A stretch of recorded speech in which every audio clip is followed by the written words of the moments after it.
Hey, what is up guys? How are you doing? Welcome back to Rule of Two Review. Today we're going to do something that is long overdue for the channel, and we are finally going to talk about Super Mario Odyssey. So, what more can be said about Super Mario Odyssey? Honestly, probably not much. I don't really think that anything I'm going to say in this video is going to blow your minds or be shocking or surprising or revelatory news. I mean, we are weeks away from the launch of the game, 2 weeks away from the launch of the game. It's crazy exciting. It is a massive deal and a huge release for Nintendo, for the Switch, for the gaming industry. And that's kind of the thing that I realized and inspired me to make this video is, oh my god, I really have not spent almost any time talking about Odyssey on the channel. Pretty strange for me, I'm not going to lie. And it's all of the hype and excitement I started to build over the last few weeks and planning using one of my PTO days at work to be off for the launch of the game so I can play it. That just kind of made me realize, what am I doing? I got to make a video about this game. So I've been thinking about things and formulating some ideas and watching a couple of gameplay clips and stuff the last, I don't know, 3 days or so. And started to kind of really realize how I wanted to put together a nice discussion about the game. And it's funny because when Zelda was coming out, obviously I spent a lot of time and made many videos discussing Breath of the Wild, and even more so once I made it to the January preview event in New York and actually played the game before it launched, and talked about No More Heroes, talked about Beyond Good and Evil, talked a whole lot about Metroid. So all of these games and series that I love to make specific videos about these topics, and I don't know why Odyssey has eluded me this whole time. So many apologies for you to you guys, because trust me, I am over the moon, no pun intended, excited for Odyssey. So what I wanted to do today was discuss 5 big things, 5 key elements about Mario Odyssey that have myself really excited for the game, and also make this game extremely important and something to pay attention to. And again, we're all going to be paying attention to it anyway. Everyone's going to be paying attention. We've already had the first review. Very famously, we all know Edge Magazine just gave the game a perfect 10, which is great to see, although not entirely surprising. That's just kind of par for the course for the Mario franchise and for Nintendo's biggest series. So it's really exciting to see, and still I think it's fun to go over what I think are 5 key elements. So let's just get started and talk about 5 key things about Mario Odyssey that make this game super exciting and really important. So first, let's talk about the most obvious and basic element to this game, and it's Cappy. It is the mechanic of Cappy, what that character and mechanic and idea in the game represents, and it's the possession thing that Nintendo apparently doesn't really like. I've heard a couple of people joking on YouTube and stuff about Nintendo basically not wanting people to refer to it as possession, and if I'm not mistaken, I think they even had a statement after E3 that says he's not possessing things and living things and animals, he's, I don't know, doing something else, they're sharing a body, whatever. But it's kind of like a possession thing. Either way, it's really exciting, and it reminds me of why when Nintendo tries to do weird things with their games and franchises, they don't always succeed, but many times they do. And it also reminds me of even Super Mario Sunshine, a Mario game where they took a typical Mario formula sort of world, but they threw in this weird mechanic, and it was the flood and the water pack in that game. And in Mario Odyssey, it's Cappy. And, you know, it's one of those things where it takes, I think it takes what the game is, the surface level, just like this is Mario Odyssey, but suddenly there's like 12 other layers on top of what Mario Odyssey is, because depending on what you're possessing, it changes how you're playing the game, how you're playing as Mario, and how you're progressing through it. Are you possessing an animal? Are you possessing a person? Are you possessing a static object that allows you to manipulate yourself through the world? All of these different things, and you know, Nintendo likes to do kooky things and change up formulas for their franchises, and like I said, it doesn't always work. Something like Star Fox Zero comes to mind, and it's, again, hard for me to say that because I love Star Fox Zero, but again, they tried something that was so weird it alienated too many people, and it really wasn't that successful. I think what they did with games like Super Mario Galaxy and Super Mario Sunshine work really well, and they were welcome changes to the formula, and I think it's the same for Mario Odyssey, because again, it could have just been Mario in a big game. It's just a big game, and you play as Mario, and you do runs and jumps, and you're stomping on Goombas and fighting Bowser, and then eventually the game will be over. But now, it's all of that plus a trillion other possibilities and details. I mean, every time they release new gameplay clips and trailers and stuff, we're seeing new things that Cappy allows you to do, and new things that you could possess that maybe we never would have thought would have been an option. And it turns out you can possess a flagpole or a fire hydrant or a dinosaur or a weird human thing, whatever those weird people are in New Donk City, all these different things. So I mean, we can't discount the most basic fundamental thing that is selling us on what Odyssey is, and it's Cappy. The second thing I'm really excited for and excited to talk about are the Joy-Con motion controls. And this is like the quintessential Nintendo and the quintessential Nintendo hardware really coming through and being used as a sort of showcase for one of their premier titles. And it's really important to pay attention to that. What's brilliant about it is, and I think Nintendo has learned this lesson over the years, if we don't count Star Fox Zero, is you don't have to play with the motion controls and the Joy-Con, obviously. And I think with the Switch, I'd be hard-pressed to believe that Nintendo will make too many games that are that way, because it's all about options. You might be playing portable, you might not be. You might want to use a Pro Controller, and you don't really want to tell people they can't use their $70 Pro Controller for a game and limit them to only Joy-Cons on the side or in the grip or whatever.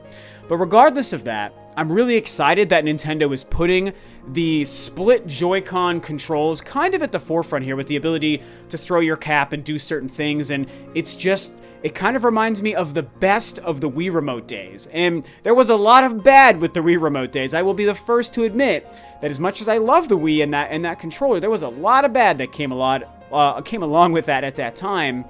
But there were so many times where it was done perfect and done really well, and that's what I'm excited for. When I first saw the Switch reveal event, and I talked about this back in, the beginning of the year, it was the Joy-Cons that made me the most excited for the console. And we really haven't seen a lot of Nintendo taking advantage of that and showing examples of, hey, this is why using the Joy-Con and the motion within it and the ability to play separately and the IR sensor underneath and all these things, the HD Rumble, is a big deal, and why we put the time to put this technology into these controllers, because they can make gaming fun and unique and new again, which we're Nintendo and we like to do that.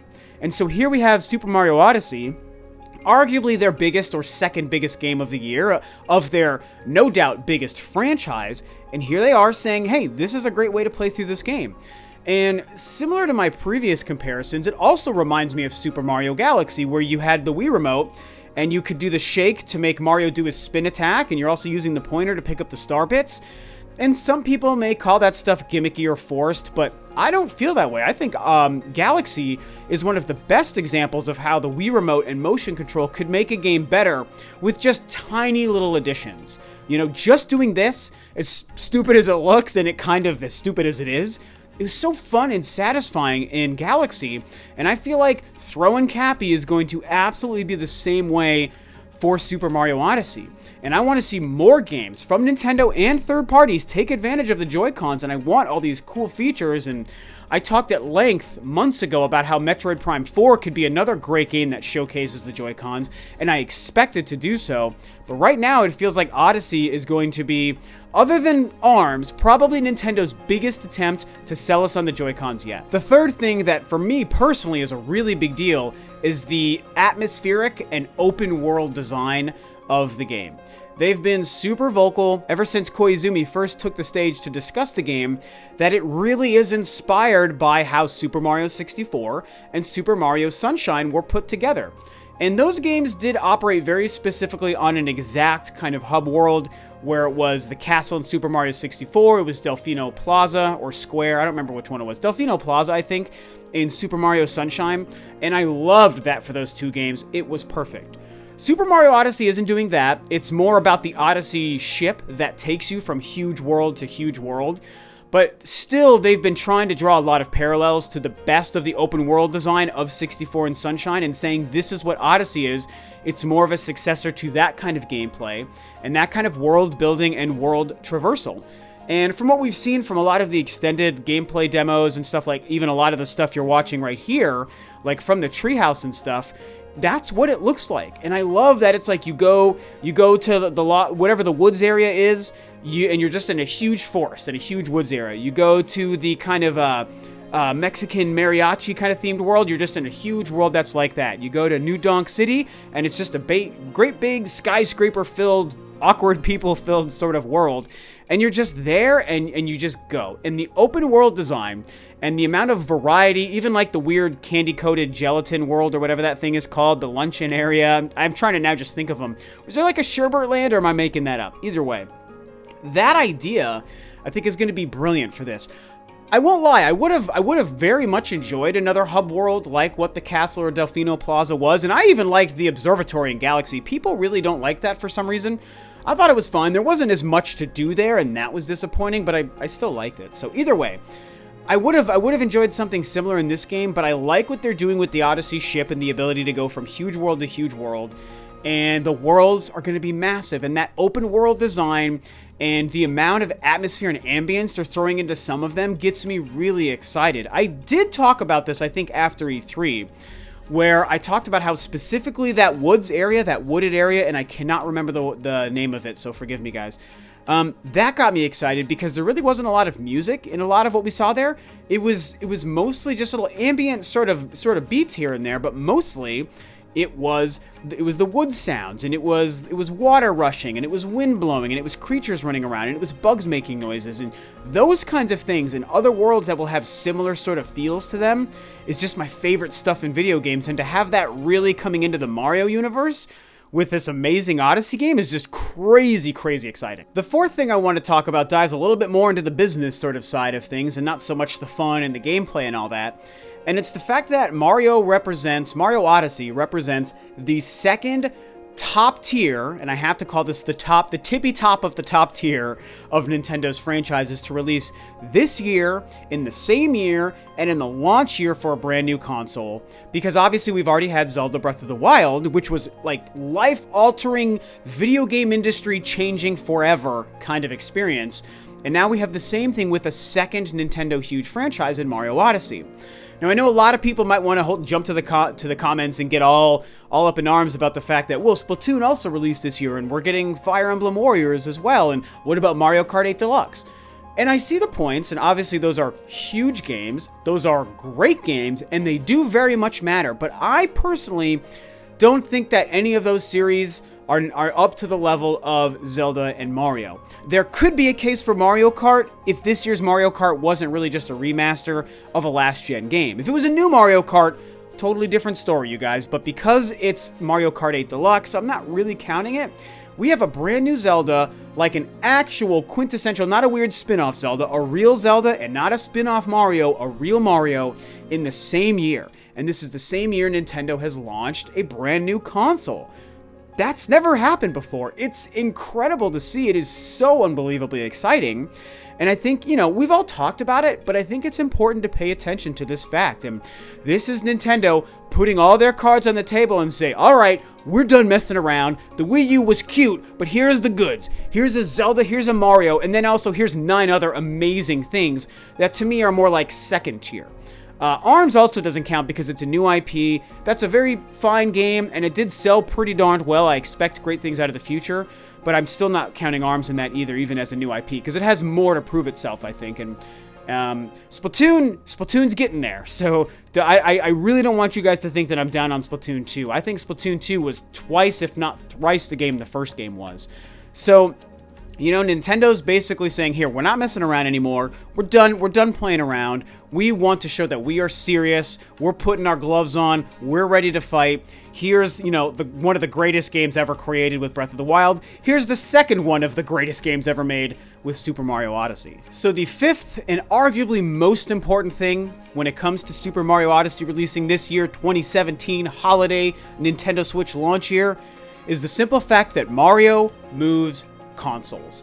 That is what Mario does. And it doesn't even matter if it is a weird spin-off game. Look at what the new Super Mario Bros. Games have done on previous consoles. On the 3DS, on the Nintendo Wii, and on the Wii U. Those games have sold so crazy much. And they have moved a lot of Wiis and 3DSs.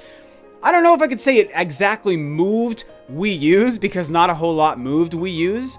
But that game definitely did make an impact on the Wii U's launch, and it was like, hey, we still got a great Mario game at the launch of the Wii U, and I have a feeling if they didn't have a title even as strong as that, the Wii U might have sold even less as well during its launch period. So when it comes to a Mario game, and this is even more than Zelda, Mario moves consoles. Nintendo knows it.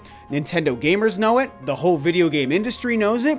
When you put a game also that looks as good as Mario Odyssey on a console that's brand new, and you release this as your premier title for the holiday, just look out, man. I mean, I can't imagine, unless it's a stock issue with what Nintendo can get in stores, if there's enough Switches to satisfy at least most of the demand, the Switch is going to be the hottest selling console this year. It's going to sell more than the PS4, the PS4 Pro, the Xbox One, or even the One X, I personally think. I'm not slamming the One X. I hope it turns out to be fine.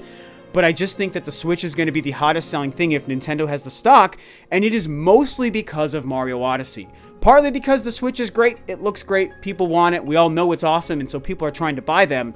But Odyssey in particular, and the bundle with Mario Odyssey, and those red Joy-Cons, and this carrying case it comes with, Mario is going to shift everything even further in Nintendo's favor. Some people might want to start to spell doom and gloom for the Switch, weirdly, or set up this weird narrative that 2018 is going to be this big decline for the console as far as sales and excitement and interest from the consumer. Yeah, no, that's absolutely not going to happen, and that trajectory is going to be shot into the stratosphere because Mario Odyssey comes out in 2 weeks. There's going to be bundles releasing in October, November, December. There's 8, 10, 12 weeks or whatever before Christmas even happens. Trust me, the whole freaking planet is going to be running out to buy a Nintendo Switch and Super Mario Odyssey. So that's it, man. That's Super Mario Odyssey in a nutshell, if you can even put a game as epic and incredible looking in a nutshell, but that's basically the best I can do. Those are 5 things that I think make Super Mario Odyssey really important and so fantastically amazing looking. Obviously, this list probably could have been 30 or 40 more elements than just those 5, but I think it was important to just focus it down to these couple of things, and this is also just as I see it. This is kind of the lens that I'm looking at Super Mario Odyssey through as a Nintendo fan, as a Mario fan, and as somebody who runs a mostly Nintendo-focused YouTube channel. So it's gonna be it, man. It's gonna be a big hit. It's so exciting. We got like 2 weeks to go until Odyssey finally hits store shelves. We've all got it in our grubby hands and in our Switches, and we're playing it like crazy, and it's going to be portable. I mean, that could have been a whole nother thing, is the portable, brand new Super Mario on the Switch. It's just going to be so insane. So, what do you guys think? How excited for Mario Odyssey are you? Are there any of you out there who are weirdly not excited for the game, or maybe don't think it's going to be that great? And if so, you certainly can share that. But obviously, we're all pretty pumped. So talk about Mario Odyssey below. Talk about the things I shared. Talk about things maybe that you see as really important factors into Mario Odyssey's probable success. And that's going to be it for now. So thanks as always for tuning in, guys. This is Rob of Roll to Review, and I'll catch you next time on another video.